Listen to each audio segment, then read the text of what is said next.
name is Swanepoel. I'm the Africa Technical Specialist, Environmental Management and Compliance. I've been with ACOM since 2009. I have over 20 years of specialist experience within the nature conservation environmental management fields. One of the things I enjoy about my job is the challenge. As soon as the engineers walk into the room and we start looking at the plans, and on the plans and on the drawings there's very little. And then through working together, we actually add meat to the bones. And watching that project develop and the designs develop, I find it very exciting. Typically, my involvement comes about post the EIA process. The EIA process is a predictive planning tool used by the planners to determine whether or not the development will go ahead or not. My involvement comes post the receival of the authorization, and I work exclusively with the engineers to ensure adequate integration of the EIA outcomes, best environmental management practices, and the like into the design to ensure that the design meets minimum client requirements.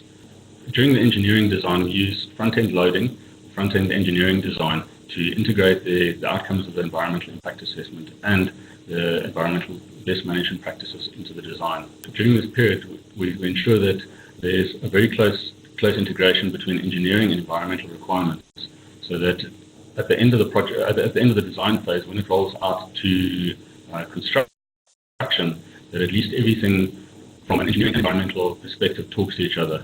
So this then ensures that there's no uncertainty between the parties, which may potentially result in a later work stoppage, and which obviously would then impact upon the program schedule.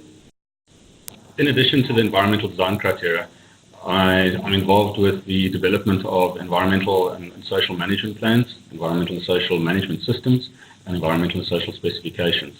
So this is done during this phase of the project so as to ensure adequate integration with engineering requirements, and this involves out during construction. I'm also responsible for overseeing the contracted implementation of such plans and systems, as well as providing support to the project team and the project engineer, as well as verifying the implementation of the works by the contractor to the client. During this period, I undertake environmental compliance monitoring, as well as provide guidance to the various role players depending on my appointment, naturally.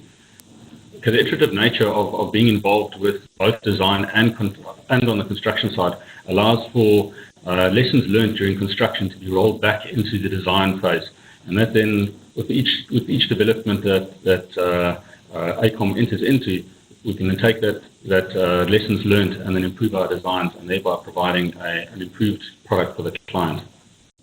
So the value that environmental management brings to infrastructure developments in Africa is that it provides an opportunity to implement measures to manage and reduce potential impacts from impacting upon the environment, as well as on the social environment and local communities specifically.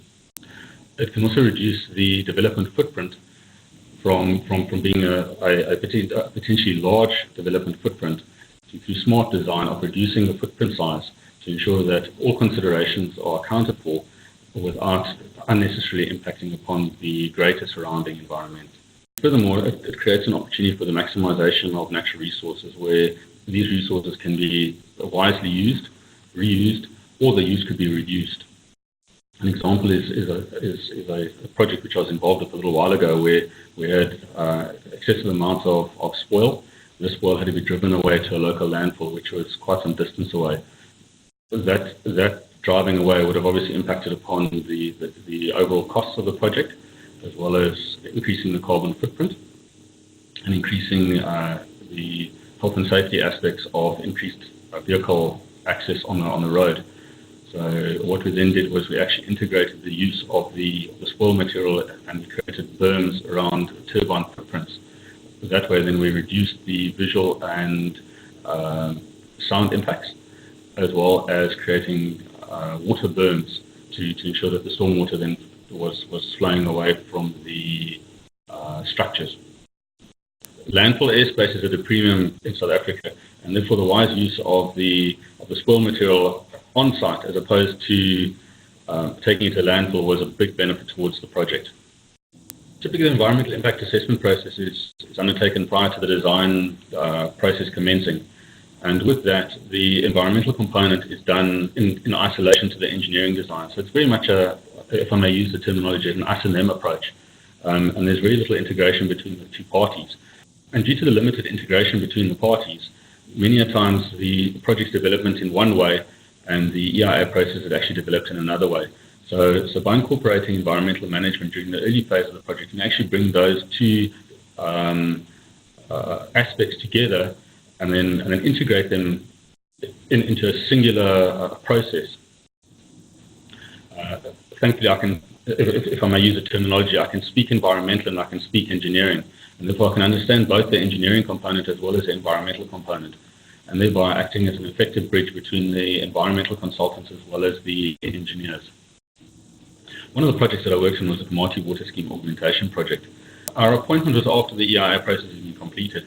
And sitting with the engineers, we quickly realized that the EIA had assessed a pipeline route which took the pipeline from the lowest point over a hill, which was naturally the highest point in the area, to the low point on the other side of the hill. Unfortunately, this created several problems, and included would be water hammers, increased pumping pressures are required for the pumps, and airlocks along the pipe. And furthermore, the pipeline was placed in quite a number of the watercourses in the area, and that would then lead to working with wet feet. Between the engineers and myself, we found a optimized route, and which would then result in us not having to work with wet feet during construction, but reduce the risk associated with the water hammer, the airlocks, and increased pumps. The outcome of the process was that we were required to undergo a further EIA process.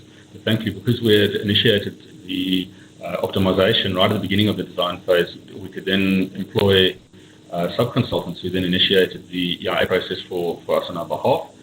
And this process was complete before the contractor had to break ground.